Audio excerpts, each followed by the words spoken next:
Hello viewers, কেমন আছো সবাই? আশা করছি সবাই ভালো আছো। আজকে আমরা চলে যাচ্ছি নতুন নমদানিতলার রাসমেলায়। অলরেডি আমরা টোটোয় উঠে পড়েছি নতুন নমদানিতলায় রওনা দেওয়ার জন্য। আজকে শুধু আমি আর মাই গেছি, অলরেডি আমরা পৌঁছে গেছিলাম। আর মেলার বাইরে ঠিক এই রকম ধরনেরই সং করেছে। তোমরা দেখতেই পাচ্ছ, প্রথমে জয় জগন্নাথের একটা সং ছিল, তারপর এইরকম ধরনের একটা সং ছিল, আমি বুঝতে পারিনি। তারপরেই ছিল হন্টেড হাউস।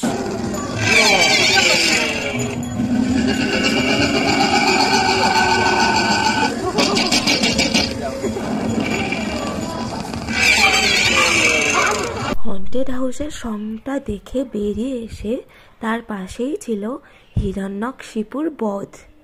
তোমরা দেখতেই পাচ্ছ।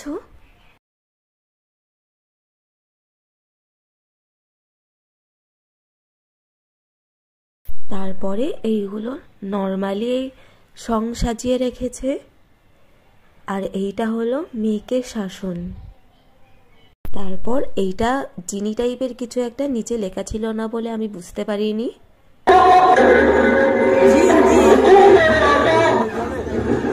তারপরে এই সংটা দেখার জন্য চলে এসেছিলাম।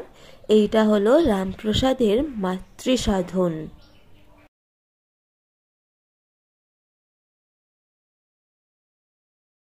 তারপরে ছিল সাঁওতাল নাচ।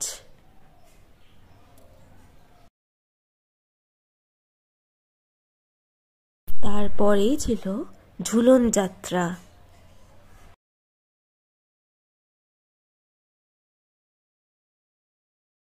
আর তারপরেই ছিল কংসের কারাগার।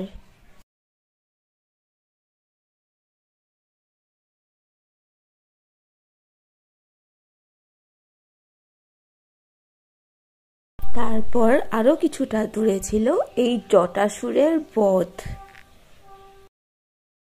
আর তারপরেই ছিল রাবণ যে ছদ্মবেশে ভিক্ষা নিতে এসেছিল মা সীতার কাছে, সেটাই দেখাচ্ছে। তারপরেই ছিল কৃষ্ণকে যশোদার শাসন, মানে কৃষ্ণ ঠাকুরকে যশোদা শাসন করছে, সেটাই দেখানো হয়েছে। আর তারপরেই ছিল হিরণ্যকশিপুর বধ,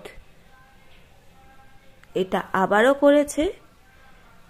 আর এইটা ছিল জয় জগন্নাথ। প্রত্যেক বছর নতুন নবনারীতে বিভিন্ন ধরনের সং সাজায়, আরতি হয়, বিভিন্ন মেলা বসে। পরের ভিডিওতে আমি সেইগুলোই দেখাবো। আজকের জন্য এইটুকুই। লাইক, কমেন্ট, সাবস্ক্রাইব করতে ভুলো না। চলো, টাটা।